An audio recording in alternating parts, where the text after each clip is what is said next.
Recording in progress. Recording in progress. Untuk pengetahuan rakan-rakan juga, korang semua, korang, saya akan sharekan keadilan di pertengahan kelas nanti. Okey? Sekarang pun boleh kot. Sekarang boleh saya sharekan. 16 orang dah memandang okey. Korang kena tahu guys, apa nama saya bagi dekat ruangan chat tadi guys, kita punya jadi Ahmad Afiq pandai. Betul Ahmad Afiq. Wilayah pengaruh Kesultanan Melayu Melaka di Semenanjung Malaysia dan pantai timur Sumatera. So, kita tengok pada soalan tadi guys. Soalan tadi ada sebut apa? Undang-undang diperkenalkan untuk apa? Memastikan kesejahteraan sesebuah kerajaan dan juga undang-undang ni terpakai di seluruh wilayah pengaruh. Dan terpakai di seluruh wilayah pengaruh Ahmad Rafiq. Bagus Ahmad Rafiq, betul. Terpakai di seluruh wilayah pengaruh. Dan juga undang-undang ni untuk apa guys? Menjadi panduan dan pentadbiran kerajaan. Panduan dan pentadbiran. Panduan dan panduan menjadi panduan dalam pentadbiran kerajaan. Menjadi panduan dalam pentadbiran kerajaan. Okey, maksud dia memanglah sistem raja berkuasa mutlak kawan-kawan semua, tapi sistem raja berkuasa mutlak ini bukan semata-mata raja berkuasa mutlak, tetapi mereka ada undang-undang, ada set undang-undang yang jelas yang mereka sendiri akan ikut. Okey? Dan raja sendiri pun akan menjatuhkan hukuman atau melaksanakan pemerintahan berdasarkan hukum kanun Melaka dan juga undang-undang yang ada. Faham tak kat situ? Okey. Panduan dalam pentadbiran kerajaan. Itu dia function guys. Okey. Dan korang boleh nampak juga function undang-undang ni guys. Ada di muka surat 10. Dia ada kat situ. Undang-undang diperkenalkan bagi melaksanakan pentadbiran. Bagi melaksanakan pentadbiran. Undang-undang diperkenalkan bagi melaksanakan pentadbiran. Untuk melaksanakan pentadbiran untuk, ini ayat yang penuh guys, untuk menjamin apa? Kemakmuran dan kesejahteraan. Menjamin kemakmuran dan kesejahteraan Kesultanan Melayu Melaka. Ini di antara sebab mengapa undang-undang tersebut diperkenalkan, guys. Okey? Boleh Kita balik pada soalan tadi. Soalan tadi menyatakan mengapakah undang-undang tersebut diperkenalkan? Okey? Kenapa undang-undang tersebut diperkenalkan? Bagi memastikan kesejahteraan sesebuah kerajaan. Bukan sahaja kesejahteraan sesebuah kerajaan. Bila sesebuah kerajaan itu sejahtera, guys, maka rakyat pun akan sejahtera. Rakyat akan didahulukan. Okey? Seterusnya, bagi memastikan kesejahteraan sesebuah kerajaan, okey, undang-undang ni guys, terpakai di seluruh wilayah pengaruh. Okey? Ahmad Afiq kata wilayah pengaruh ni, Melaka ni semenanjung Malaysia sekarang ni, dan juga kawasan pantai timur Sumatera. Okey? Mengapakah undang-undang tersebut diperkenalkan? Nampak tak cikgu ulang balik banyak kali soalan ni supaya apa guys? Soalan kena baca banyak kali.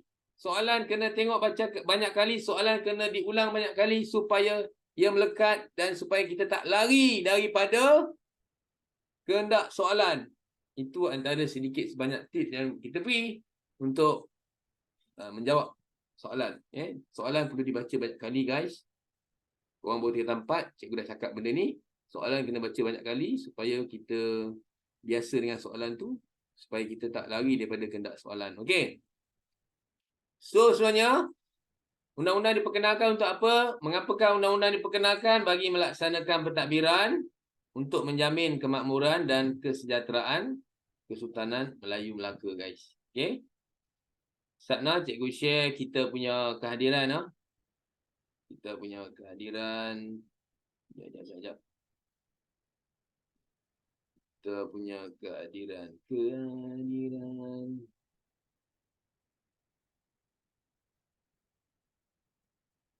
Attendant, attendant.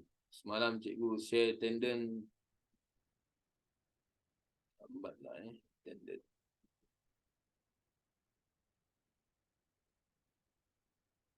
Memang ketupat semua telah terhidang. Korang baju raya warna apa guys? Okay, ini link kehadiran cikgu share. Okay. Cikgu share juga dia punya QR.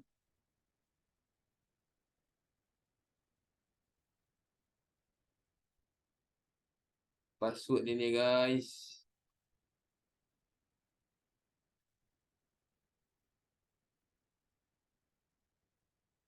Ustaz pakai hitam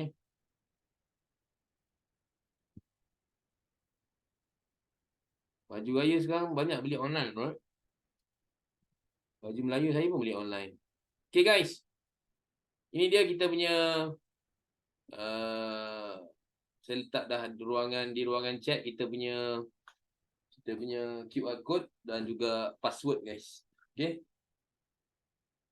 Tua dan muda tiba hari raya semua bergembira. Kalau tersilap atau keterlanjuran yang sama. Lagu raya dah boleh nyanyi kan Okay, dah boleh Dah boleh nyanyi lagu raya, dah boleh scan QR dengan isi link kehadiran. Password pun dah saya bagi dah kat ruangan chat tu. Sambil-sambil tu. Boleh ke saya? Boleh? Kita teruskan, lepas ni kita masuk bab 2 guys. Dan juga saya akan tunjukkan contoh nota sistem Cornell. Macam mana nak ambil nota sistem Cornell ni. Cikgu-cikgu kat sekolah, termasuk saya lah Termasuk saya situasi kat sekolah Cikgu-cikgu sekarang suruh buat nota. Okey guys, buka nota, buat nota daripada muka surat 38 sampai muka surat 47. Buat nota lah. Buat nota. Buat nota. Cikgu macam mana buat nota cikgu? Buat nota. Buat nota. Buat. Nak buat nota macam ni cikgu. Macam nak ambil apa nak buat cikgu? Buat nota. Macam tu.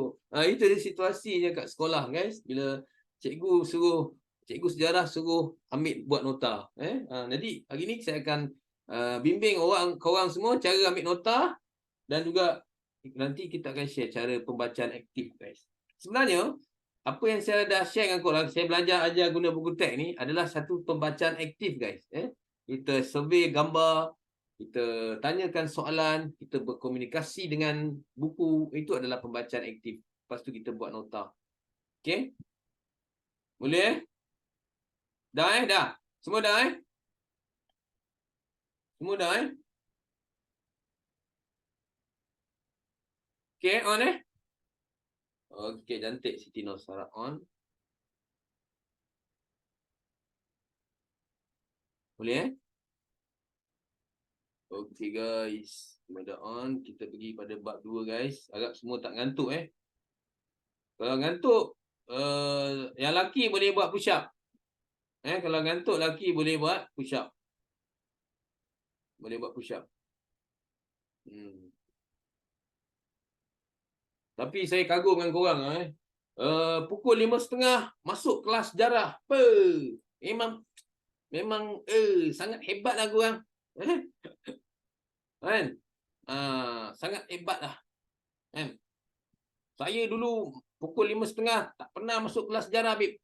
Umur macam korang ni, saya main bola tu. Walaupun time puasa, main bola, main badminton, berlari. Tak ada ni nak masuk kelas sejarah, tapi korang memang hebat budak-budak zaman sekarang. Kan? Saya tahu ada juga masuk kelas sejarah ni sambil tengah push rank. Sambil main Free Fire. Tengah main Free Fire ke tu? Main Free Fire ke depan aku, main Free Fire. Jangan risau guys. Mak saya pun main Free Fire tau. Mak saya pun main Free Fire. Kita kena ajar mak kita main Free Fire. Mak saya pandai main Free Fire. Tak ada, itu selingan sikit guys. Okey. Guys, saya sebelum tamatkan bab bab first ni guys. Okey. Korang tengok guys, dekat setiap buku teks korang ni ada cakna dan cerminan sejarah. Cakna dan cerminan sejarah. Cakna dan cerminan sejarah ni guys, awak kena baca. Dia ada nilai patriotisme. Korang kena tengok ni guys. Sebab buku teks kita ni sangat membantu. Kerajaan habis lebih kurang 1.4 juta ringgit untuk buat satu buku teks guys. Okey? Rugi kalau tak guna. So, nilai patriotisme, ada diri dan keluarga, ada juga pasal negara. Ini kena baca sebab apa? Dia penting untuk kita jawab soalan kebat nanti guys. Cikgu tulis kat sini, penting baca cakna. Saya tukar laptop baru guys. Tapi sebab tak ada dia punya ni, saya tak sempat beli dia punya penulis tu. Sebab dalam waranti lagi, penting untuk jawab kebat. Bacalah cakna dan cerminan sejarah untuk jawab soalan kebat guys. Penting guys. Cakna dan cerminan sejarah ni penting untuk kita jawab soalan kebat nanti bila soalan kebat keluar. Okey. Kita tengok ni guys, penerokaan warisan ciri negara bangsa. Kita dah teroka ciri negara bangsa, kita dah teroka. Okey. Sebelum kedatangan barat, wajar dihayati oleh kita untuk memupuk kesetiaan kepada raja dan negara. Okey. Keunggulan pentadbiran dan undang-undang. Sebelum kedatangan barat, kita dah unggul dah guys. Kita dah unggul, kita dah hebat. Kita tak perlukan barat datang. Dia orang datang sebab apa? Dalam bab tingkatan 3, kau ingat lagi tak guys? Sebab apa barat datang, faktor kedatangan barat, ingat lagi tak? Dalam bab tingkatan 3, sebab apa? Dia orang sangat sebab negara kita kaya dengan sumber bahan mentah, sumber hasil bumi. Sebab itu dia orang datang. Sebab itu dia orang sanggup datang daripada jauh. Okey. Hasil bumi untuk kepentingan diri dia guys. Barat datang sebab 3G guys, 3G. Dia ada akronim dia 3G. G yang pertama ialah glory. Saya adalah Manchester United punya fan. Glory, glory, glory Man United. Bukan tu. Glory ni adalah untuk kemegahan dia, kemegahan barat. Glory untuk kemegahan. Dia orang datang juga untuk G kedua iaitu glory, gold untuk kekayaan. Kawan kita tulis betul tu, untuk hasil bumi. Gold, hasil bumi, kekayaan. Dan juga G yang seterusnya gospel. Ia istilah yang berkait dengan agama, untuk sebarkan agama Kristian. Okey. So kita dah unggul sebelum kedatangan barat. Dan kita warisi ni dan diamalkan kita punya pentadbiran dan juga undang-undang ni, dan ianya dia warisi sampai sekarang dan mengukuhkan agenda pembinaan negara dan bangsa. Okey, sekarang ni kita dah merdeka, sekarang ni kita tengah menjalankan agenda untuk membina negara. Sekarang ni kita tengah bina negara guys. Kita tengah bina negara ni, tengah proses bina negara ni tengah 60 tahun bina. Okey. Jadi kita tengok guys, sebelum ni kita belajar pasal wadat, itu berkait dengan hubungan dengan pemerintah. Hubungan pemerintah dengan rakyat yang diwarisi sejak zaman Kesultanan Melayu Melaka penting untuk mewujudkan perpaduan masyarakat dan menjamin kestabilan negara. Benda macam ni kena baca guys. Tolonglah baca. Sambil-sambil kita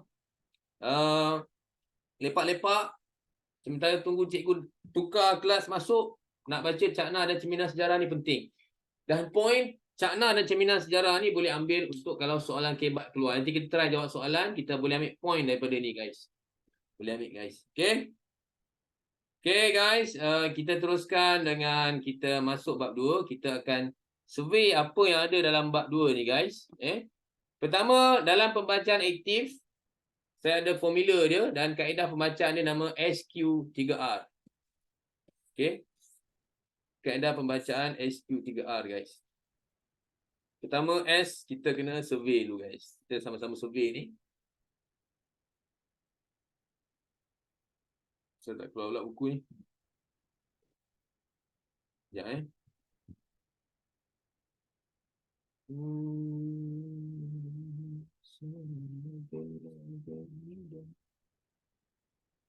Sekejap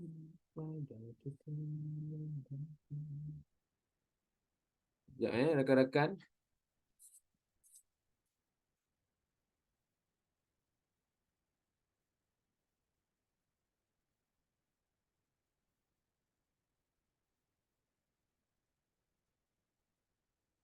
Dia tak keluar tak keluar ni pula Sekejap Ni guys, kita masuk bab 2.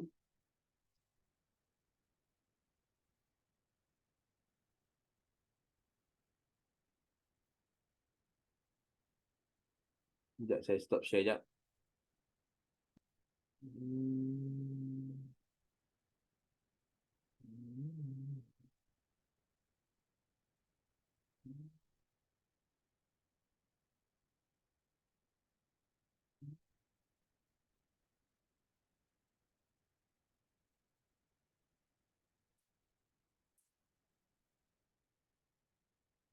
Saya masuk bab 2 terus guys. Saya scroll sekejap.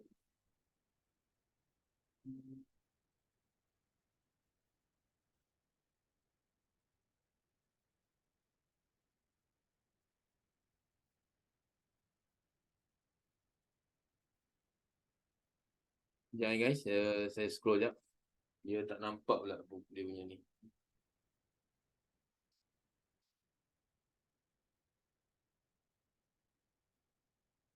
Dia kena scroll slow-slow sekejap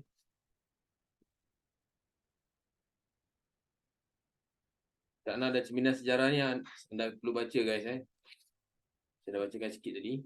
Okey, kita sebir bab 2 guys. Ni kalau awak tengok bab 2 di muka surat buku teks awak guys. Kita ada di muka surat 20 guys. Kita tengok dekat sini ada gambar dekat bab 2 adalah bertajuk kebangkitan nasionalisme guys. Kebangkitan nasionalisme. Okey. Apa dia nasionalisme tu kita akan tengok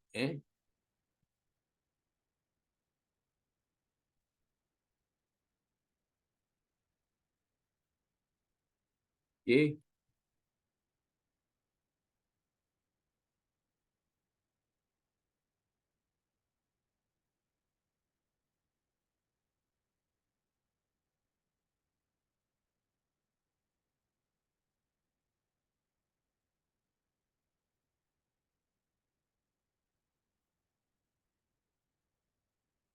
Bismillah. Okey guys.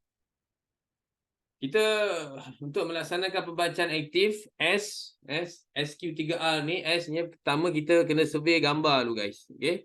Kita tengok survey bab dulu.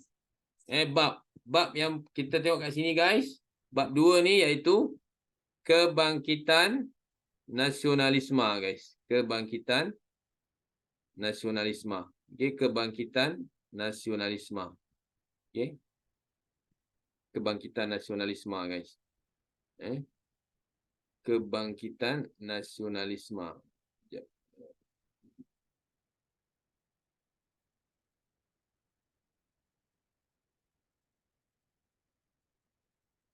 Okey, kita akan tengok kebangkitan nasionalisme. Okey. Kebangkitan nasionalisme ni bab 2 guys. Okey. Kita akan share kat sini. Okey. Nampak Korang tengok dalam ni ada 2 majalah. Majalah yang pertama ni majalah tentang Putera Gunung Tahan ni adalah novel. Novel Dan Al-Imam ni yang saya pasti share ni, Al-Imam ni adalah surat khabar yang menjadi satu surat khabar yang menyedarkan masyarakat Melayu supaya bangkit untuk mengikut ajaran Al-Quran dan Sunnah yang betul. Okey. Dan menggunakan wadah agama untuk gunakan bangkitkan kesedaran rakyat untuk menentang penjajah British. Okey. Dan ini adalah keluaran majalah, saya tak pasti tulisan apa ni, dia tulis apa? Anak Mat Lela Gila. Anak Mat Lela Gila. Ini adalah satu novel juga, Anak Mat Lela Gila ni. Okay. Yang membangkitkan kesedaran nasionalisme, guys. Okay. Dan kawan nampak ni, guys, buku-buku yang ada ni lah yang merupakan satu punca yang menyebabkan dulu tak ada media sosial, dulu tak ada apa nama? Tak ada TV. Jadi bahan bacaan seperti novel, Putera Gunung Tahan ni adalah novel. Saya dah baca Putera Gunung Tahan ni. Korang pernah pergi Cameron Highland tak? Pernah pergi Cameron Highland? Bukit Fraser pernah pergi? Pernah pergi tak? Pernah pergi tanah-tanah tinggi ni? Pernah pergi? Sejarahnya apa guys? Kebanyakan tempat ni, contohnya Cameron Highland ni dibangunkan oleh pegawai-pegawai British sebab diorang nak melepaskan kerinduan diorang kepada tanah air diorang. Okay? So, bila hari-hari Minggu, Sabtu Ahad, diorang akan healing naik ke Cameron. So, tempat-tempat tinggi. Okay? Tanah-tanah tinggi ni. Untuk diorang lepak-lepak, healing-healing, minum teh. Sepas penat bekerja di tempat diorang bekerja lah. Okay? Okay, Bukit Fraser. Sebab tu nama Bukit Fraser. Cameron pun nama pegawai British. Okay? So tempat-tempat ni memang tanah-tanah tinggi ni memang sejarah awal penerokaan tanah tinggi di negara kita adalah untuk pegawai-pegawai barat ni, pegawai-pegawai British ni beristirahat. Okay? Bagi melepaskan kerinduan kepada diorang punya negara. Okay? Tu yang saya baca dalam Putera Gunung Tahan ni. Dia orang meneroka tempat-tempat baru untuk healing. Okay? Okay guys, kita tengok bab seterusnya guys mengenai kebangkitan nasionalisme. Okay? Kebangkitan. Pernah dengar tak lagu Bangkit bila ditolak jatuh bangkitlah semula, bangkit dengan nama Yang Maha Esa. Pernah dengar tak lagu tu? Bangkit. Pernah dengar lagu tu? Bangkit bila ditolak jatuh bangkitlah semula, bangkit. Saya nyanyi sikit lagu tu bangkit. Lirik bangkit bangkit. Bangkit bila ditolak jatuh bangunlah semula, bangkit bila diluka nanti pulihlah semula, bangkit biar bersusah dulu nanti senang semua, sakit pada luka akan pulih semula.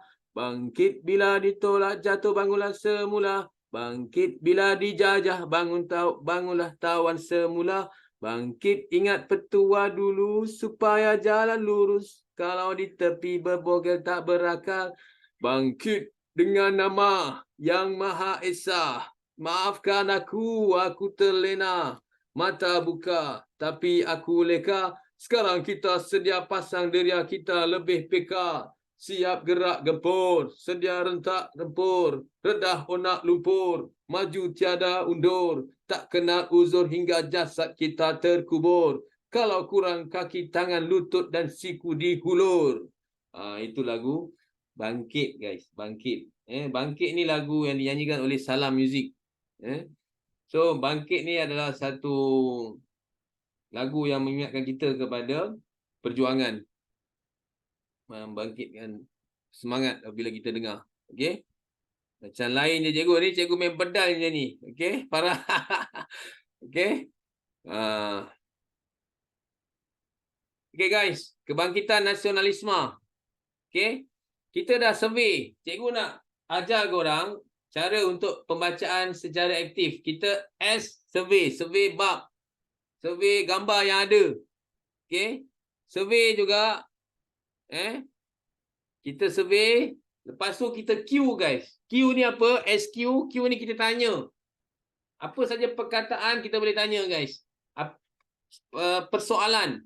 Siapa, bila, di mana, bagaimana, apa, di mana, kenapa. Semua soalan boleh tanya guys. Korang tanya apa? Apa dia nasionalisme ni? Apa dia kebangkitan nasionalisme ni? Okey. Lepas tu kita survey juga guys. Survey pada sinopsis. Kita lihat pada sinopsis guys. Sinopsis. Okey, sinopsis. Kita tengok sinopsis, kita baca sinopsis sebentar lalu guys. Okey, kita lihat sinopsis sebentar lalu. Kita lihat perkembangan idea nasionalisme di barat. Di barat ni di mana? Di Eropah guys. Perkembangan idea nasionalisme di barat. Okey. Idea ni apa cikgu? Idea ni ialah kalau ada satu masalah, untuk menyelesaikan masalah, kita perlu ada idea guys. So ada beberapa masalah di negara Eropah. Contohnya nanti kita tengok raja terlalu berkuasa, raja menindas rakyat, hutang negara terlalu tinggi. Nanti ada idea dia. Jadi untuk mempertahankan dan memulihkan negara, so dia ada idea nasionalisme di barat. Okey. Telah mempengaruhi kebangkitan nasionalisme di Asia. So apa yang berlaku di barat itu telah sedikit sebanyak mempengaruhi apa yang terjadi di Asia guys. Okey. Dan juga di negara kita, Asia Tenggara. Okey, termasuklah di negara kita guys. Okey. Jadi gerakan nasionalisme ni guys, gerakan ni adalah satu perjuangan berkembang seiring dengan cara gerakan nasionalisme berkembang seiring dengan cara dan matlamat. So diorang bergerak, diorang berjuang. Nasionalisme ni adalah satu perjuangan. Kita faham kat sini dulu sebelum kita pergi kepada maksud nasionalisme. Nasionalisme ni adalah satu perjuangan guys. Okey. So setiap negara ni ada perjuangan dia berbeza. Setiap perjuangan ni, setiap persatuan ni ada matlamat dia guys. Dan ianya bergantung kepada ketokohan pemimpin yang mengetuai gerakan perjuangan nasionalis ni.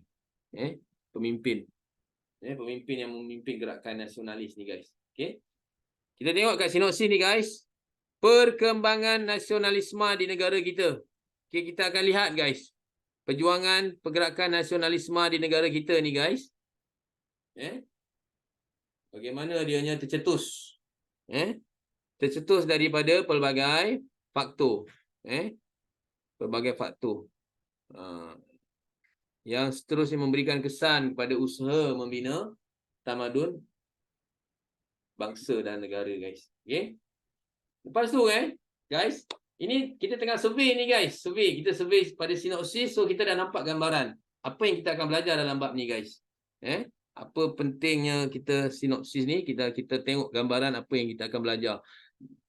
Next, korang boleh survey gambar-gambar yang ada guys. So kita tengok dekat sini, tiba-tiba dia ada bagi timeline kat sini. Timeline ni adalah daripada 1688 sampailah 1857. Okey.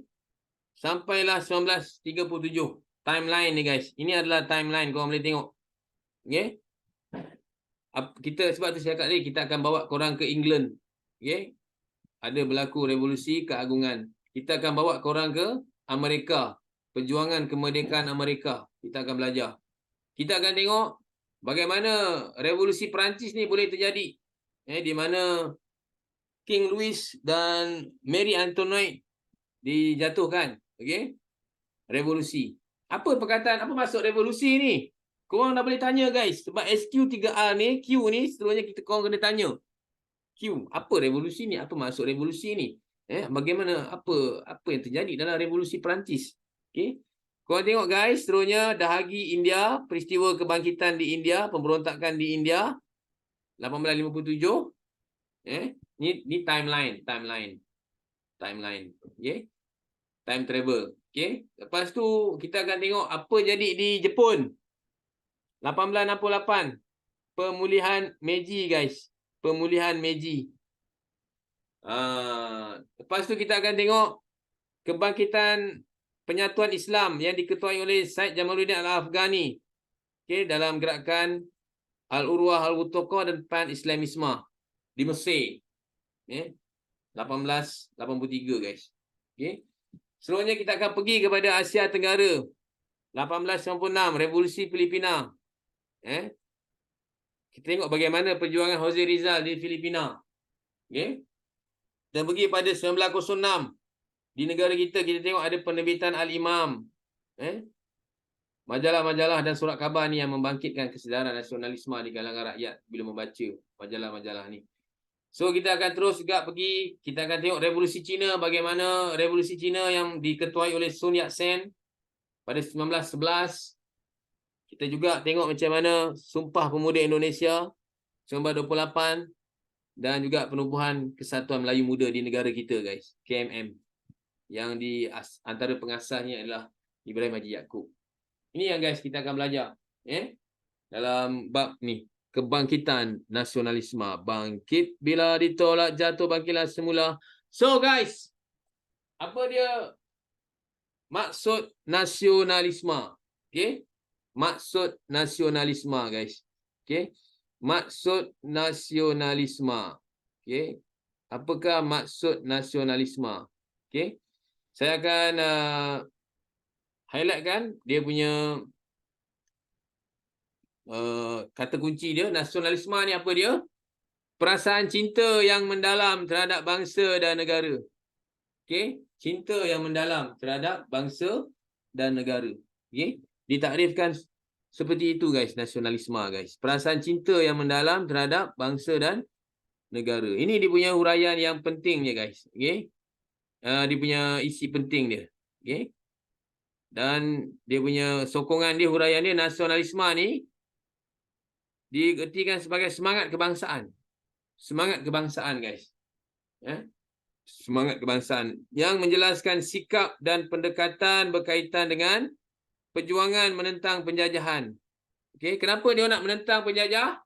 Sebab dia nak membela bangsa dan negara.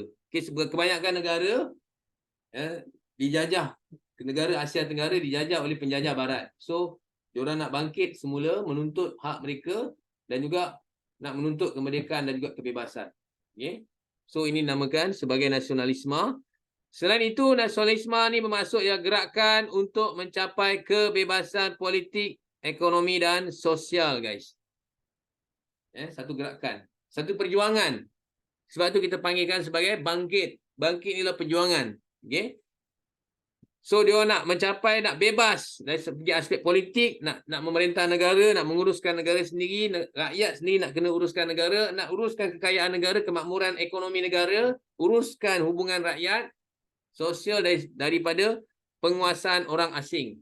Okay, guys, kita cakap seluruhnya pasal idea nasionalisme. Idea nasionalisme ni tak sama antara negara guys. Dia tak sama. Setiap negara kisahnya berbeza. Setiap negara ada kisahnya tersendiri. Ada latar belakang sejarahnya tersendiri guys. Jadi sebab tu kita akan tengok dalam, kita tengok tadi masa kita survey tadi, kita akan tengok apa yang terjadi pada England, revolusi keanggukan. Kita tengok apa jadi pada Amerika. Kita tengok apa jadi pada Perancis. Kita pergi pula pada Asia.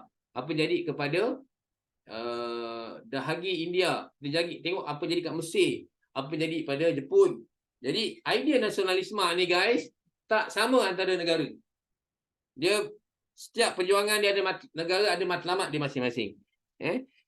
Sebab tu kita tengok uraian ni dia setiap zaman dia beza. Kerana zaman dengan zaman dia berkait rapat dengan pengalaman sejarah. Pengalaman sejarah setiap negara beza guys. Different.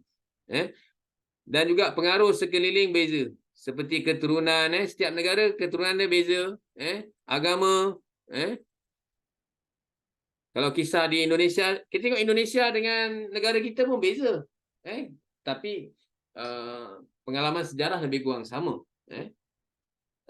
Bahasa pun lebih kurang sama. Tapi kalau negara-negara lain, kalau lagi tempat di benua yang berbeza, lagi berbezalah dia punya pengalaman sejarah dan juga nanti latar belakang dia orang punya perjuangan nasionalisme ni guys. Okay? So ini secara umum guys, maksud nasionalisme. Okay? Ini korang dah baca ni guys. Saya nak share dengan korang saya punya nota yang dinamakan sebagai nota sistem Cornell yang saya buat. Korang tengok ni guys. Okay? Maksud nasionalisme.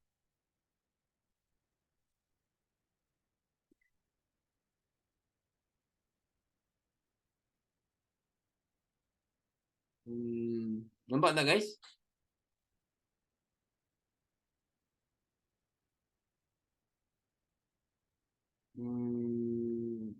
Saya nak zoom in macam mana?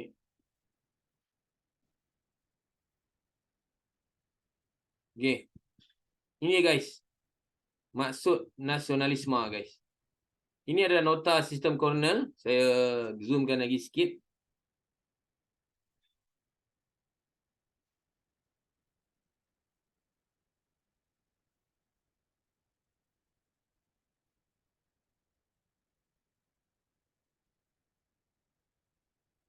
Okay guys.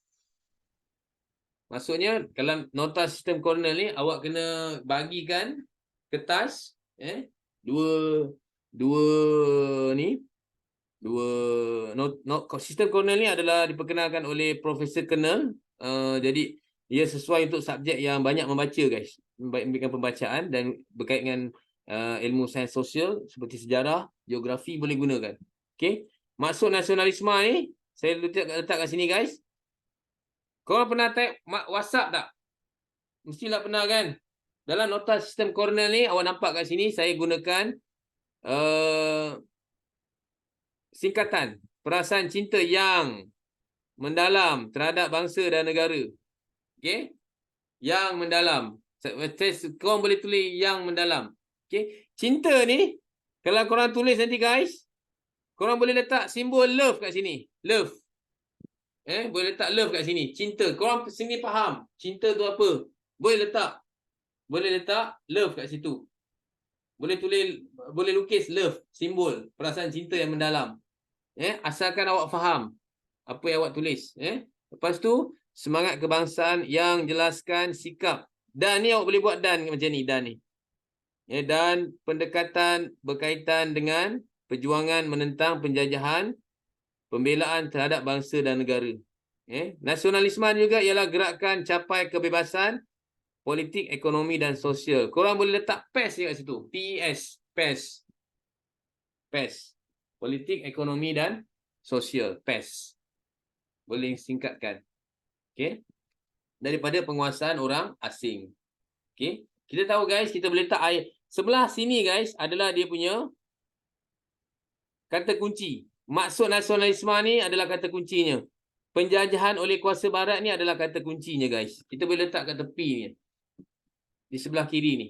Dan sebelah kanan ni adalah dia punya huraian. Penjajahan oleh kuasa barat. Jadi kita lihat idea nasionalisme tak sama guys. Korang boleh macam korang type WhatsApp. Tapi ini adalah nota. Nota untuk kita faham dan untuk kita buat ulang kaji. Idea nasionalisme tak sama antara negara dengan zaman. Ia kerana ianya berkait dengan pengalaman sejarah dan pengaruh sekeliling korang seperti keturunan, agama, bahasa dan adat resam. Okey? Jadilah satu nota guys tu guys. Kita dah buat satu nota yang kita namakan sebagai nota ni dah lama guna ni. Tahun 1960-an. Dan orang berjaya dah ramai guna nota ni. Okey? Jadi kita ikut langkah orang berjaya lah. Ini bukannya nota Farid Jasmah, bukan nota Cikgu Farid, nota Profesor Cornell dekat Amerika. Jadi ini sesuai digunakan untuk subjek yang melibatkan banyak pembacaan. Okey. Dan format dia sebelah sini adalah dia punya kata kunci. Okey. So guys, kita boleh tengok seterusnya. Faham tak kaedah ni?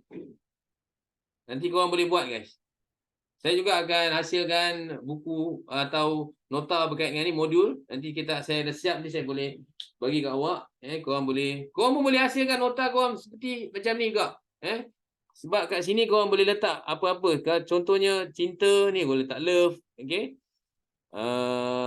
Tak sama. Ini macam kita type WhatsApp. Korang dah pernah type WhatsApp kan?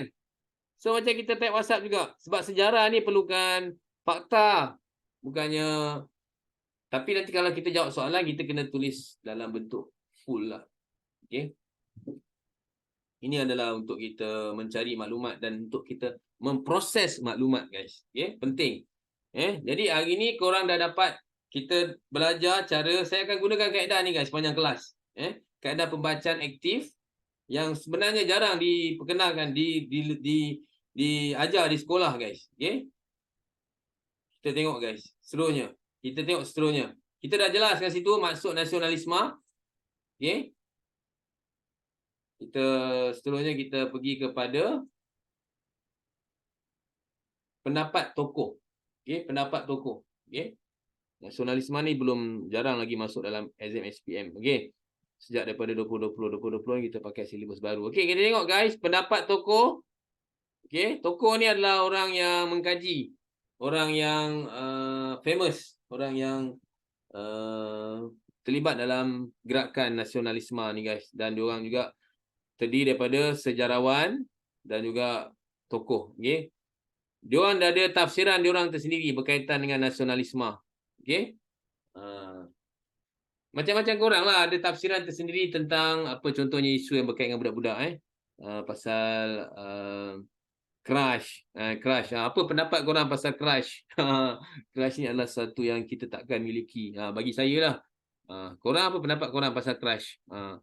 Setiap orang ada tafsiran yang tersendiri berkenaan dengan crush. Ada tulis kat chat ni crush. Cikgu, tafsiran tu quote dalam Inggeris kan? Yes. Tafsiran ni quote atau pemikiran. Pemikiran seseorang, Ahmad Rafiq. Pemikiran. Macam tadi, Farid Jasmah kata, crush ni adalah sesuatu yang kita tidak akan miliki. Farid Jasmah quote. About crush. Farid Jasmah kata crush ialah sesuatu yang kita tak akan miliki. Boleh jadi ke? Nak miliki crush? Boleh ke? Macam tu lah maksud dia. So guys, okay. Cikgu merapu lah. So, Hans Kohn kata apa? Mengenai nasionalisme ni. Hans Kohn kata nasionalisme bukan satu gerakan meletakkan kesetiaan. Setia. Hanya kepada setia seseorang. Hanya kepada negara dan bangsanya. Ini dia kata dalam dia punya buku. Hans Kohn 1961 The Idea of Nationalism. Okay. Dan kita tengok Profesor William R. Roth ada sebut. Dalam buku dia. The Origins of Malay Nationalism. Korang tengok guys. Betapa hebatnya kita guys. Sampai orang luar pun kaji pasal kita. Profesor William R. Roth kaji pasal orang Melayu. Okay. Kebangkitan nasionalisme Melayu. Bangkit bila ditolak jatuh bangkitlah semula. Lebih kepada kesedaran dan ketegasan diri pada dekad terakhir sebelum Perang Dunia Kedua. Dekad ni maksudnya, guys, dekad ni 10 tahun. Okay? Dekad ni usia dia 10 tahun, guys. 10 tahun. Jadi Perang Dunia Kedua ni berlaku tahun 1945. Jadi, Profesor William R. Roth ni melihat kebangkitan nasionalisme Melayu ni, perjuangan orang Melayu ni untuk menentang penjajah dan dalam bentuk persatuan, dalam bentuk kumpulan, bermula pada mula semarak pada dekad terakhir sebelum Perang Dunia Kedua, iaitu tahun 1945, Perang Dunia Kedua. 1945 tolak 10, lebih kurang tahun 1920-an, tahun 1930-an. William R. Roth cakap. William R. Roth. Dan itu tidak sesuatu yang tidak amat saya tulis lagi. Okey. Jadi dia lihat kebangkitan orang Melayu ni sebelum dekad terakhir sebelum Perang Dunia Kedua. Jadi apa yang orang Melayu perjuangkan? Dia perjuangkan sebab berlaku ancaman terhadap kepentingan hak orang Melayu serta faktor ekonomi. Okey. Memang hidup susah pada ketika ini guys. Orang Melayu hanya sebagai petani secara diri. British hanya tak nak biarkan orang Melayu berjaya. Tak beri orang Melayu pendidikan. Okey, jadi orang Melayu nak bangkit. Orang Melayu, dasar British senang je guys. British nak, kalau bapak kita petani, kita pun akan mewarisi kerja bapak kita sebagai petani. Itu yang British nak. Belajar pun, darjah 1 sampai darjah 3. Itu aja British nak. Okay? Itu yang British mahu. Jadi inilah dia. Dia telah memberikan ancaman hak kepentingan orang Melayu serta faktor ekonomi. Bila pendidikan dah rendah, macam mana nak tingkatkan ekonomi guys? Okay, nasionalisme juga timbul akibat kebimbangan masyarakat terhadap sekularisme. Sekularisme ni apa dia? Orang Melayu ni dia tidak boleh menyentuh mengenai dengan agama. Okay? Dia akan bangkit apabila kita sentuh pasal agama. Okay? Nasionalisme ni ialah satu berkaitan perjuangan agama. Sekularisme ni ialah mengasingkan agama daripada kehidupan. Agama ni hanya kita cakap hanya di masjid saja. Sekularisme. So dalam kehidupan seharian tak payah kita nak penting agama sangat. Itu kata orang putih, itu dapat fahaman sekularisme. Dan imperialisme barat. Imperialisme ni maksudnya penjajahan barat. Inilah dia yang dibimbangi oleh orang Melayu, iaitu sekularisme yang menyebabkan kesucian agama itu terganggu gugat, okay? Dan juga oleh kerana imperialisme barat. Imperialisme barat ni adalah penjajahan barat. Penjajahan. Imperialisme ni penjajahan, guys. Sebab tu orang Melayu bangkit. Bangkit bila ditolak jatuh bangkitlah semula. Okey, bangkit. Okey, guys, kita tengok apa yang Dato' On cakap. Dato' On kata apa? Dato' On kata kita hendak menzahirkan suatu bangsa yang lebih tegap dan kuat. Melahirkan satu bangsa yang lebih tegap dan kuat. Boleh berdiri di atas tapak kaki kita sendiri. Dan mengambil tempat kita yang sebenar di sisi bangsa-bangsa lain yang tegap dan bersatu. Itu yang dikatakan oleh Dato' On. Menzahirkan suatu bangsa yang lebih tegap dan kuat, boleh berdiri di tapak kaki kita sendiri dan mengambil tempat kita yang sebenar di sisi bangsa-bangsa lain yang tegap dan bersatu. Itu Dato' On cakap. So, itu Dato' On cakap. Macam mana kita nak buat nota? Macam mana kita nak buat nota? Saya ada contoh ni, guys. Nota sistem Cornell. Ini dia, guys. Korang boleh tengok.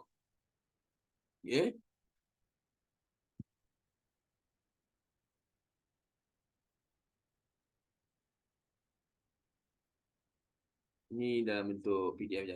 Satna.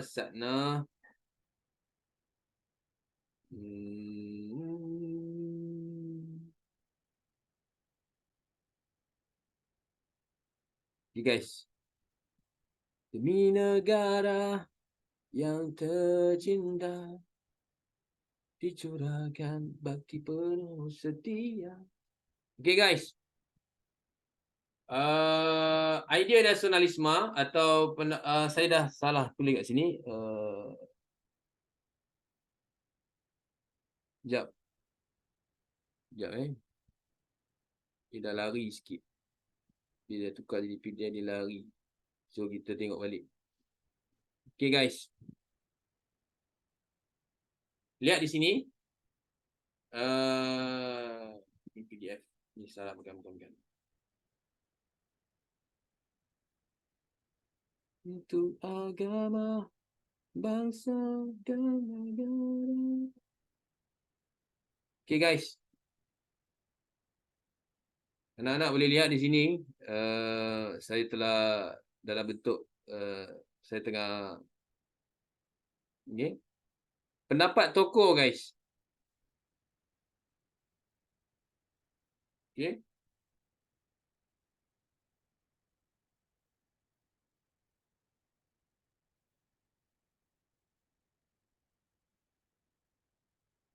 dah lari sikit ni. Tapi tak apa, guys. Tak apa. Nanti kita susun balik. Saya susun balik. Nanti nota ni saya akan susun balik. Okay,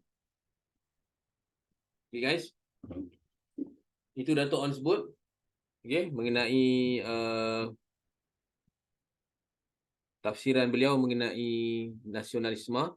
Kita lihat apa yang dinyatakan oleh Dr. Burhanuddin Al-Helmi. Dr. Burhanuddin Al-Helmi. Dia merupakan antara pejuang nasionalisme berhaluan kiri yang tidak bekerjasama dengan British. Dia katakan perjuangan menentang penjajahan hendaklah ada persatuan. Kena ada persatuan, barulah kuat. Itu pendapat dia. Kalau kita seorang-seorang pergi berjuang, tak jadi apa. Dan perpaduan yang kuat, iaitu National France. Semua kena berada di hadapan. Jangan kita berada di belakang. Segala tenaga yang menentang penjajahan hendaklah digunakan untuk mencapai kemerdekaan. Segala tenaga yang ada kena disatukan. Tetapi kita kena tetap berpegang kepada tata tertib dan adab sopan bangsa Melayu. Dan agama Islam. Untuk apa kita berjuang ni? Matlamat kita untuk menebus, merebut dan merampas kembali hak mutlak bangsa kita yang telah ditenggelamkan. Itu dia tafsiran Dr. Burhanuddin Al-Helmi. Kebanyakan mereka, pemimpin-pemimpin dahulu, mereka adalah penulis, guys. Daripada tulisan mereka, mereka walk the talk, mereka berjuang. Daripada tulisan mereka lah yang membangkitkan kesedaran rakyat. Bila mereka tulis dalam surat khabar, mereka buat majalah, mereka tulis artikel dan rakyat membaca, dan rakyat yang baca tu masa tu sebenarnya yang membaca tak ramai. Tapi bila dah ada pemimpin, ada cikgu-cikgu, antaranya pejuang awal kemerdekaan adalah guru-guru lah, yang belajar di SITC, nanti kita akan tengok, guys. Okey. Apa yang dinyatakan oleh Dr. R. Suntaralinggam? Okey. Dia kata apa? Nasionalisme ni merupakan fenomena. Fenomena ni adalah benda yang viral, yang mengiktiraf hak setiap bangsa di dunia ini untuk menubuhkan negaranya sendiri. Okey, nak tubuhkan negaranya sendiri. Okey, nak merdeka lah. Dan memindahkan kedaulatan, memindahkan kekuasaan kepada rakyat. Okey. Nasionalisme juga menuntut kesetiaan ulung individu disalurkan kepada negara bangsa itu, guys. Okey. Itu yang dinyatakan oleh Dr. R. Suntaralinggam secara ringkas. Dia kata apa? Nasionalisme ni fenomena sejagat. Semua negara berlaku pada era tahun sekitar abad ke-18. Tahun 1800. Dan sebelum tu tahun 1700. Cakap pasal nasionalisme ni 1700 hingga 1900. Saat nasionalisme ni tengah dikatakan sebagai fenomena. Fenomena sejagat. Okey. Seterusnya korang tengok, guys, apa yang dinyatakan oleh Profesor Datuk Zainal Abidin Abdul Wahid. Dr. Zainal Abidin Abdul Wahid kata apa? Nasionalisme Melayu bukanlah segejala baru. Dia kata menurut pendapat dia, nasionalisme Melayu ni bukanlah gejala baru.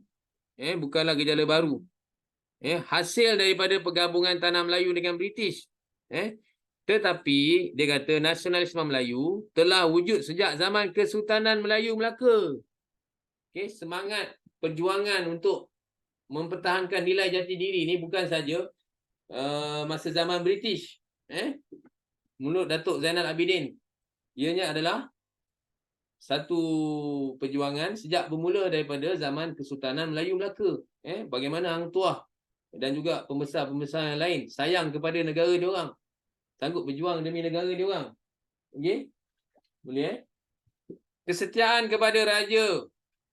Ini nasionalisme zaman dulu, guys. Kesetiaan kepada raja merupakan ciri nasionalisme Melayu ketika itu. Dan orang Melayu berpegang pada fahaman kebangsaan yang bersifat tanah Melayuan. Okey? Ini dia. Okey, kenapa nak cakap pasal tanah Melayu? Sebab tanah ni ialah beribu tahun, berpuluh ribu tahun, penduduk asalnya ialah orang Melayu. Sebab tu kenapa ada orang tanya kita kenapa nak cakap pasal Melayu. Sejarah banyak cerita pasal Melayu. Sebab ni adalah tanah Melayu. Okey, ialah alam Melayu. Kalau nak cakap pasal Cina dengan India, pergilah tanah Cina dengan tanah India. Itu memang asal dia orang. Asal bangsa tersebut. Okey. Itu pasal lah. Awak boleh cakap macam tu lah. Okay? Sebab dari segi data, dari segi DNA, penduduk orang Melayu adalah penduduk asal di sini. So sejarah memang kita cakap pasal sejarah dia orang lah. Okay, guys. Itu dinyatakan oleh Profesor Datuk Zainal Abidin Abdul Wahid. Kita lihat apa yang dinyatakan oleh Profesor Koh Keng Kim. Ini kawan saya. Okay? Ini kawan saya, guys. Dia ajar sejarah dekat universiti sambil isap okok. Memang best. Memang best dengan dia. Tapi kita tak boleh isap okok lah. Dia boleh isap okok. Tak isap dalam kelas. Okay? Dah meninggal lah dia ni. Profesor Koh Keng Kim. Koh Keng Kim cakap apa? Dalam konteks Melayu sebelum merdeka, nasionalisme digunakan untuk merujuk perjuangan orang Melayu. Nasionalisme ni adalah perjuangan, guys. Perjuangan. Bagi mendapatkan kembali keunggulan dalam negara sendiri. Okey? Boleh guys? Okey, guys. Saya pernah cakap kat sini, guys. Ini. Nampak ni ayat coklat ni? Ayat coklat ni sangat penting. Dia adalah rumusan untuk kita, guys. Okey? Nasionalisme mempunyai pelbagai tafsiran. Ramai dah pengkaji dah tafsir pasal nasionalisme, mempunyai pelbagai tafsiran. Okey. Nasionalisme ni mempunyai pelbagai tafsiran. Kenapa ada pelbagai tafsiran berbeza? Kerana ianya berdasarkan sejarah, corak perjuangan dan karisma pemimpin yang mendukung perjuangan. Nanti kita akan tengok guys. Okey. Peristiwa-peristiwa nasionalisme yang berlaku di setiap negara guys. Nasionalisme ni berkait dengan perasaan cinta akan negara yang mencetuskan keinginan membina negara bangsa dan melahirkan identiti sendiri. Melahirkan identiti sendiri guys. Nak mencetuskan kita usaha untuk membina negara bangsa. Untuk merdeka. Hal ini bermaksud nasionalisme ialah gerakan. Dia adalah gerakan guys. Dia bukan semata-mata semangat. Bila semangat tapi kau tak bergerak, tak berguna juga. Gerakan untuk melahirkan perasaan kekitaan, perasaan bersatu. Kekitaan ni perasaan bersatu untuk menggunakan persamaan kebudayaan dan pengalaman sejarah. Okey, kalau nak bersatu ni kita kena mencari persamaan guys. So persamaan kebudayaan kita, persamaan cara hidup kita, pengalaman sejarah kita sama. So itu yang agama yang sama pun membangkitkan kesatuan, kekitaan untuk melawan penjajah. Bertujuan untuk membebaskan. Matlamat nasionalisme perjuangan ialah membebaskan bangsa dan negara daripada penjajahan, daripada kolonial. Dan gerakan ini menuju matlamat yang sama guys. Nasionalisme ni matlamat yang sama, semua lebih kurang sama, iaitu membina bangsa yang bersatu dan negara yang berdaulat guys. Okey. Ini yang kita mahu guys. Okey. Itu dia guys. Pembacaan aktif kita mengenai apa dia nasionalisme ni guys. Okey. Dan tafsiran yang diberikan oleh tokoh-tokoh akademik dan juga sejarawan dan juga pemimpin-pemimpin. Okay, contohnya Burhanuddin Ilmi ni adalah pengasas Parti PAS, adalah ahli politik. R. Sutaralinggam ni adalah pengkaji. Profesor Datuk Zainal Abidin ni adalah tokoh akademik. Profesor Emeritus Tan Siko Kekim ni adalah seorang pengkaji sejarah. Dan mereka ada tafsiran mereka yang tersendiri dan bawah ni adalah dia punya rumusan ni guys. Okey. Perasaan cinta akan negara yang mencetuskan keinginan membina negara bangsa dan melahirkan identiti sendiri. Ini adalah dia punya rumusan dia.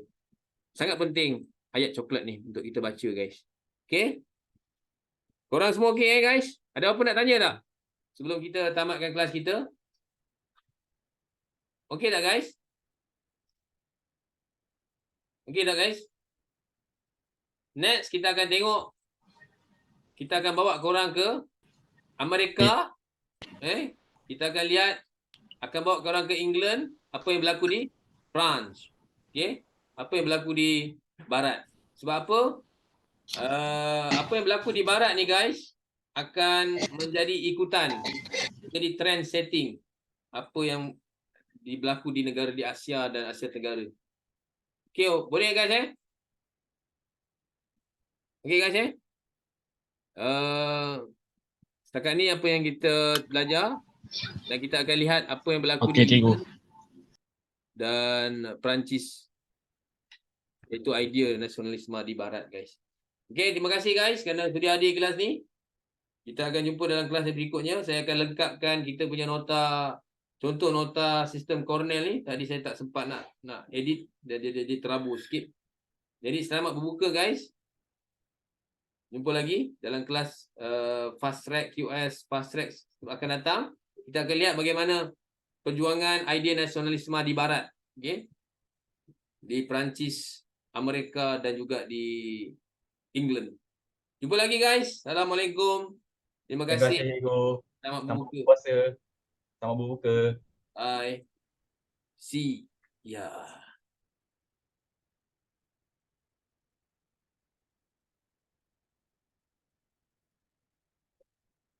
Assalamualaikum.